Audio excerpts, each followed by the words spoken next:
All right, guys, you're in the home stretch of developing your Sgraffito mug. So you've prepared your mug, you've gotten the underglaze on the surface in 3 nice, smooth, even coats, and you've let your vessel sit until it is on the leather hard side.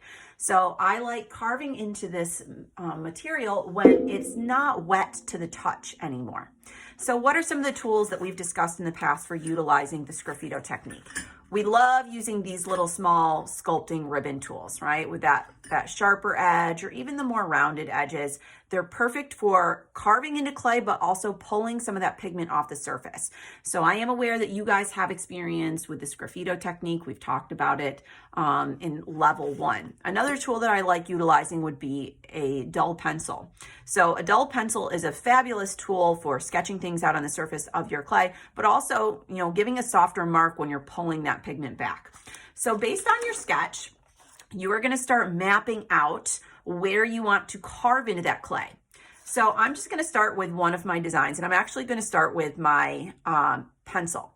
So I'm going to push into that clay, and I'm going to carve into the surface of that clay, and I want you to notice what is happening.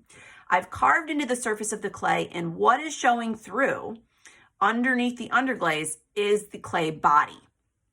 So you can use your finger and just kind of gently brush some of those excess materials off the surface, but we don't want those blowing around the classroom. Just kind of collect them in your spot, and I will tell you what to do with them during cleanup.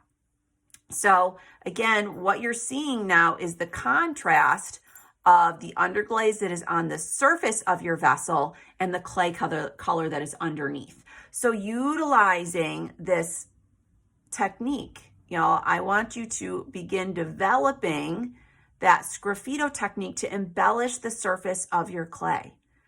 Again, I'm just kind of gently brushing that off the surface. I don't want to go so aggressively that it's going to smear. So one pro tip of using the Sgraffito method is waiting to clean up some of those marks until your piece is bone dry. Because right now it is still in this precarious stage that if you smear too much of that material when you're trying to clean up your Sgraffito marks, it is going to smear right into those grooves that you just created. So I just wanted to show you another, method or another tool that would be utilizing those small baby ribbon tools. This is also another great method. Look how clean and smooth that mark is for developing the surface of your Sgraffito technique. So I want you to notice I'm not rushing. I'm moving very slowly as I begin designing with the Sgraffito technique. So again, Sgraffito is utilizing perhaps a colored slip, but we're using an underglaze, brushing that onto the surface of your clay, and then waiting until it's leather hard and beginning to carve your design into the surface of the clay, always thinking about that craftsmanship.